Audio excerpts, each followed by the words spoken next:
जनपद आजमगढ़ के लोकसभा लालगंज के नगर पंचायत स्थित राम जानकी मैदान में अनुसूचित मोर्चा सम्मेलन कार्यक्रम की मुख्य अतिथि विजय लक्ष्मी गौतम, मंत्री ग्राम विकास विभाग उत्तर प्रदेश सरकार स्वतंत्र प्रभार ने जनसभा को संबोधित करते हुए ये कहा कि डॉक्टर भीमराव अंबेडकर ने कहा कि जब तक संपूर्ण भारत में सभी लोगों का विकास नहीं होगा तब तक देश का विकास नहीं होगा। पहले प्राथमिक विद्यालयों की स्थिति बहुत खराब थी, जिसमें गरीबी के बच्चे पढ़ते थे। आज भाजपा सरकार में हर स्कूल में शिक्षा के साथ साथ ताज़ा गर्म भोजन 1200 रुपये मिलते हैं। विपक्षी कहते हैं कि संविधान व आरक्षण पर खतरा है, लेकिन भाजपा सरकार में कहीं पर आरक्षण व संविधान पर खतरा नहीं है। कांग्रेस शासन में अनुसूचित समाज को अपना वोट बैंक बनाया जाता है। मोदी सरकार में 12 मंत्री, केंद्र में 6 मंत्री अनुसूचित समाज से बने। भाजपा सरकार ने आदिवासी समाज से आने वाली महिला द्रौपदी मुर्मू को राष्ट्रपति बनाया। भाजपा सरकार में गरीबी के लिए इज्जत घर, आवास योजना, सम्मान निधि, आयुष्मान कार्ड सहित तमाम योजनाएं भाजपा सरकार में गरीबों के लिए चलाई जा रही है। कार्यक्रम को प्रत्याशी नीलम सोनकर, पूर्व विधायक अरिमर्दन आजाद उर्फ पप्पू, पूर्व सांसद संगीत आजाद, चंद्रराम उर्फ चंदू सरोज सहित अन्य लोग ने संबोधित किया। इस अवसर पर पूर्वांचल विकास बोर्ड के उपाध्यक्ष नरेंद्र सिंह, भाजपा जिला अध्यक्ष सूरज प्रकाश श्रीवास्तव, विनोद राय, संचित श्री चौहान, मंडल अध्यक्ष रजनीकांत त्रिपाठी, घनश्याम पटेल, रामचंद्र राम, तीजा राम सहित अन्य लोग उपस्थित रहे।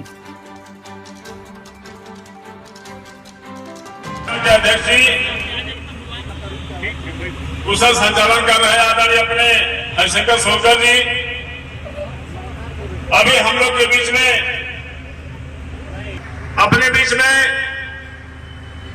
मंच पर उपस्थित यहाँ के लोकप्रिय जिला अध्यक्ष आदरणीय सूरज श्रीवास्तव जी, लोकसभा के प्रभारी घनश्याम पटेल जी, सभी जात के आदरणीय अपने बहुत ही कर्मठ जुझारू विजय बहादुर जी, अपने बीच में डॉक्टर सुनीता भारती जी, महिला मोर्चा महामंत्री, मैं सबका हार्दिक अभिनंदन वंदन स्वागत करता हूं।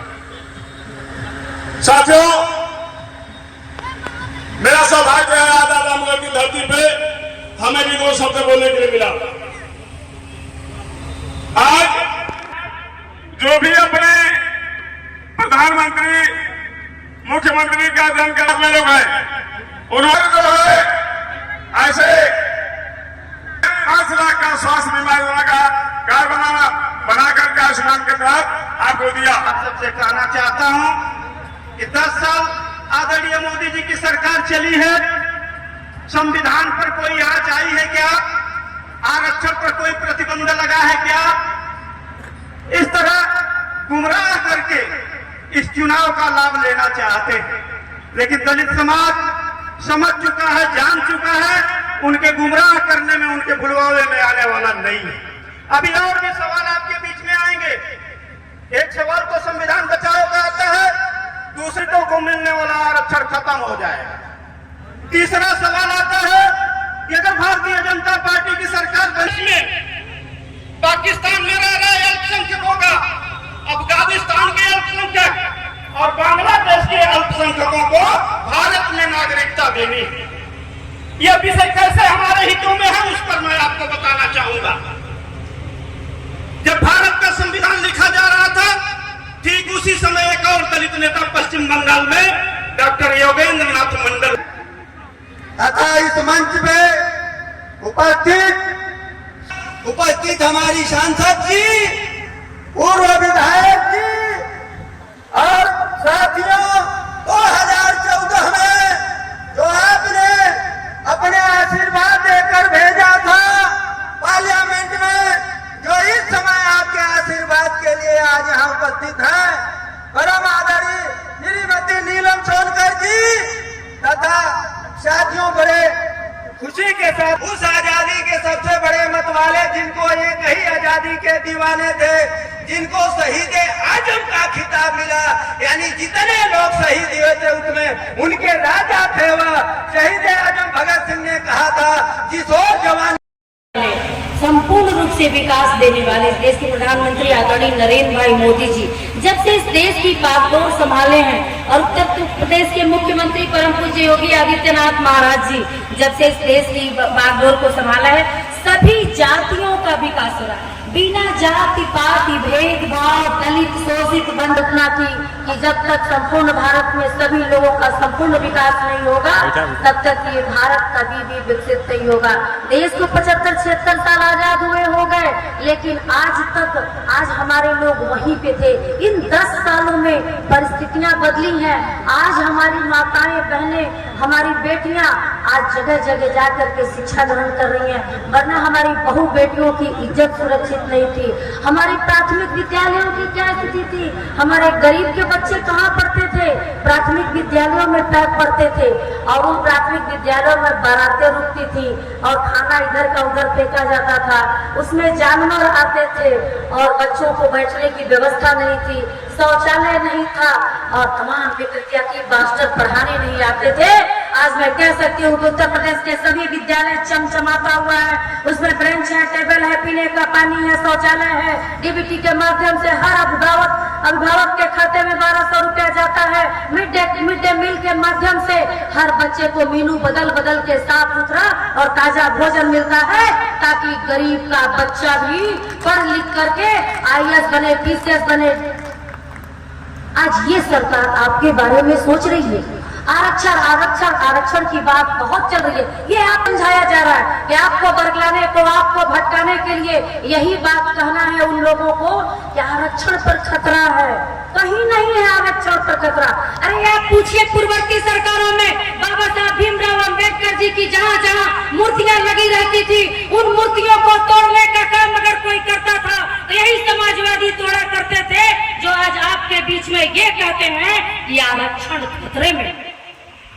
इतने सालों से कांग्रेस शासन करती रही, इतने सालों से कांग्रेस शासन करती रही।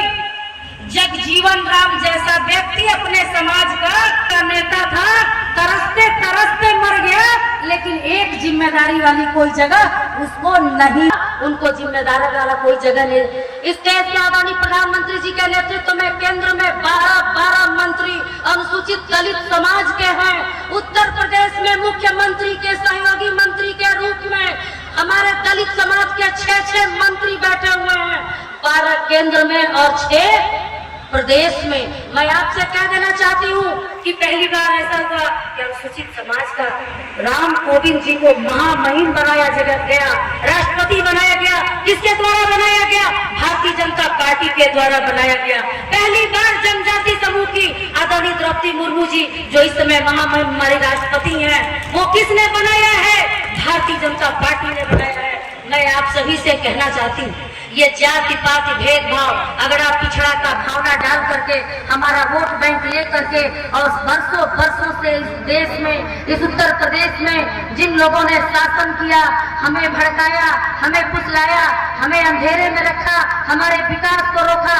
आज प्रधानमंत्री शौचालय योजना, आज प्रधानमंत्री आवास योजना, आज प्रधानमंत्री उज्ज्वला योजना, आज प्रधानमंत्री किसान सम्मान निधि योजना, आज प्रधानमंत्री विश्वकर्मा योजना, आज प्रधानमंत्री स्वनिधि योजना, आज ऐसी तमाम योजनाएं हैं, प्रधानमंत्री आयुष्मान कार्ड योजना, ऐसी तमाम योजनाएं हैं जो सीधे प्रधानमंत्री अपनी कल्याणकारी नीतियों के साथ कल्याणकारी योजनाओं को बना करके गांव में रह रहे अंतिम शोषित दलित वंचित सबके उत्थान और विकास के लिए भेज दिया है।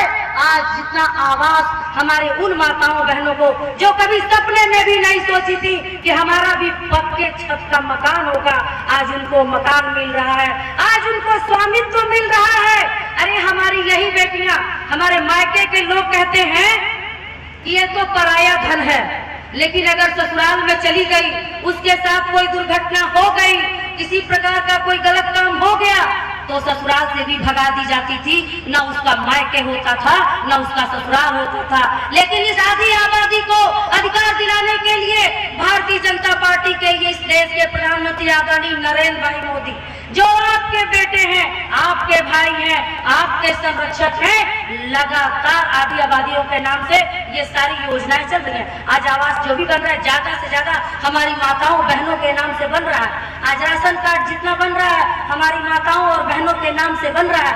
आज 5 साल लगातार कोरोना काल से लेकर के अब तक राशन मिल रहा है। अभी अनवरत ये मिलता रहेगा आप लोगों को। प्रधानमंत्री जी जब शब्द इस देश के प्रधानमंत्री नहीं थे।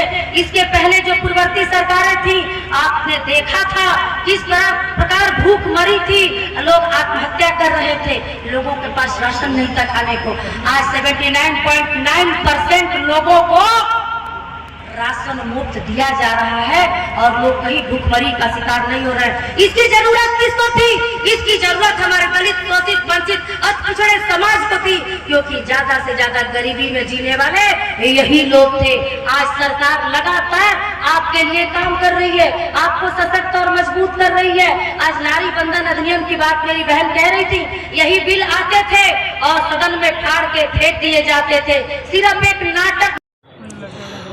पूरा आप सभी जान रहे हैं, हमारे चौथे स्तंभ हैं, आप लोगों से क्या छुपा है। लोकतंत्र में चुनाव चल रहा है और चुनाव के दौरान हमारे पार्टी का सम्मेलन था, ये अनुसूचित मोर्चे का। इसमें मैं मुख्य अतिथि के रूप में प्रदेश कार्यालय से लगाई गई थी। मैं आज यहाँ आई हूँ और लालगंज की जनता से अपील करने आई हूँ कि हमारे दलित समाज के लोगों, पिछड़े समाज के लोगों, अति पिछड़े समाज के लोगों, हमारी प्रत्याशी हमारी नीलम सोनकर जी हैं, इनको कमल के फूल पर बटन दबा के जिताओ। क्योंकि पूरे 10 वर्षों में लगातार सरकार, डबल इंजन की सरकार, मोदी जी की भी सरकार और योगी जी की सरकार लगातार दलित, पिछड़े, अति पिछड़े, इन सब के विकास के लिए लगातार कल्याणकारी योजनाओं को बना करके ज़मीन पे भेजा है और इस विकास का सबको लाभ भी मिला है। सभी इसको महसूस भी कर रहे हैं। आज हर घर जाके देखिए तो एक न एक, 2, 3, 4 सभी योजनाओं का लाभ हमारे हर दलित समाज के लोगों को मिल रहा है। तो निरंतर हम उनके लिए काम भी कर रहे हैं और उनसे अपील भी करने आए हैं कि आगे विकास के लिए आगे कमल के फूल पे बटन दबा के वोट करें। यही अपील करने के लिए हम लालगंज में। जैसा कि मैडम अवगत है कि जो है आप दलित समाज के वोट की बात कर रही हैं, लालगंज लोकसभा 68 से जब भाजपा कमल खिलाएगी तो क्या दलित समाज के लिए कुछ किया जाएगा? जब दलित समाज के लिए किया जा रहा है, हाँ, और आप ऐसा सवाल करते हैं तो मुझे चौथे स्तंभ से ही थोड़ी वो होने लगती है कि आप तो निष्पक्ष बात कर सकते हैं क्योंकि आप चौथे, लेकिन कोई बात नहीं। आप चुनाव में आई हूँ और आपको सवाल करना है विपक्ष वाला ही तो आप करेंगे ही। अभी लगातार मोदी जी की योजनाओं को देखिए, किसके लिए? गरीब कल्याण की सारी योजनाएं हमारे दलित समाज, पिछड़े समाज के लिए ही तो है। आज ज़्यादा से ज़्यादा प्रधानमंत्री आवास योजना का लाभ कौन ले रहा है? ज़्यादा से ज़्यादा प्रधानमंत्री उज्ज्वला गैस की योजना का लाभ कौन ले रहा है? प्रधानमंत्री किसान सम्मान निधि योजना का लाभ कौन ले रहा है?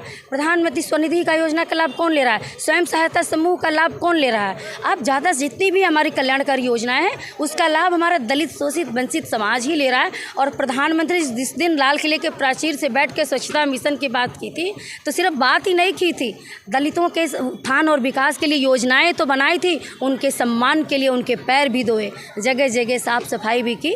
तो सरकार की मन निष्ठा एकदम साफ है, गरीब कल्याण के सारी योजनाओं को लागू करने के लिए उनके सेवा भाव से लगातार काम कर रही है। और ये 24 घंटे जग करके काम करने वाली सरकार है। हम ये नहीं कि चुनाव में मैदान में आए, हम लगातार मैदान में रहते हैं, शोषित वंचितों की सेवा करते रहते हैं, सरकार की योजनाओं का लाभ उनको दिलाते रहते हैं। भारतीय जनता पार्टी के लोग कहते हैं कि भारतीय कांग्रेस की सरकार आएगी तो राम मंदिर में ताला लगा दिया जाएगा। वो लोग कहते हैं कि जिसके पिताजी ने ताला खुलवाया था वो ताला कैसे लगवाया? मैं इन सब बिंदुओं पे बोलना नहीं चाहती क्योंकि ये सब बिंदु कौन क्या बोलता है, जिस सबके मुंह में जुबान है कोई कुछ भी बोल देता है, ठीक है। तो गलत सलत बयानबाजी मैं करना नहीं चाहती। राम मंदिर का लाभ भारतीय जनता पार्टी को मिलेगा इस चुनाव में? मैं समझती हूँ कि भारतीय जनता पार्टी का ये मिशन था, ये आज से नहीं, आज 2500-30 साल से हमारे जब अडवाणी जी रथ यात्रा लेके निकले थे तब से मिशन था। राम मंदिर का मिशन पूरा हुआ हमारा। निश्चित रूप से 500 साल पहले विदेशी आक्रांताओं ने हमारे राम मंदिर को, हमारे रामलला को टेंट में रहने पर विवश किया था। निश्चित रूप से कोर्ट का आदेश हुआ और वो खुशी हमें मिली। हमारे प्रधानमंत्री जी ने रामलला को विराजमान किया, आज हम गौरवान्वित हो रहे हैं। ये हमारे आस्था का विषय है निश्चित रूप से। मैडम एक सवाल है मेरा, मैं ये पूछना चाह रहा हूँ, जनता ये जानना चाह रही है कि विश्व गुरु की हर जगह बात की जा रही है कि भारत देश विश्व गुरु बनेगा। क्या 5 किलो राशन देके 80 करोड़ जनता को विश्व गुरु बन सकता है क्या? मैं समझती हूँ कि आप इसको इस भाषा में जो बोल रहे हैं 5 किलो राशन, अगर एक परिवार में 5 यूनिट है तो उस घर में 25 किलो राशन जाता है और 25 किलो उस घर में जब चला जाता है तो उसकी घर की भूखमरी मिट जाती है, उसका बहुत बड़ा सहयोग होता है। और दूसरी बात मैं आपको बताऊँ, जो आपने बोला है कि इससे विश्वगुरु बन जाएंगे। निश्चित रूप से आज हमारा देश सशक्त और मजबूत हुआ है। आज नक्सलवाद पर, आतंकवाद पर लगाम लगी है। आज हमारे इसी देश के प्रधानमंत्री जब दूसरे देशों में जाया करते थे तो उनके सम्मान नहीं होता था, कोई लेने नहीं आता था। आज इस देश के प्रधानमंत्री जाते हैं तो वहाँ के बड़े बड़े भूपति, चाहे अमेरिका चाहे अन्य जो बड़े बड़े देश हैं, उनके राष्ट्रपति, उनके प्रधानमंत्री अगवानी में आते हैं, उनके सम्मान करते हैं, उनको प्रणाम करते हैं और स्वागत से ले जाते हैं। आज इतना ही बात मैं नहीं कहूँगी। रूस और यूक्रेन से युद्ध हो रहा था, आप विश्वगुरु की बात कर रहे हैं। युद्ध को विराम करा करके अपने भारतीयों को, 28,000 भारतीयों को यहाँ लेके आए, चाहे पाकिस्तानी हो चाहे रूसी हो, जिसने भी तिरंगा उठा लिया वो भी लेकर। आज विश्व में तमाम जगह जितने भी युद्ध चल रहे हैं, हमारे देश के प्रधानमंत्री जी से लोग सलाह लेते हैं कि ये कैसे युद्ध विराम कराया जाए। तो निश्चित रूप से जब हमारा देश जो है इतना नैरेटिव सेट कर रखा है कि आज ये हर चीज़ समझौते सुलह कराने में भी सक्षम है, तो आज इस देश के प्रधानमंत्री जी ने किया है और प्रधानमंत्री जी से राय लिया जा रहा है। आगे इसी प्रकार से हमारा देश विश्वगुरु बन जाएगा और विश्वगुरु बनने की राह पे है।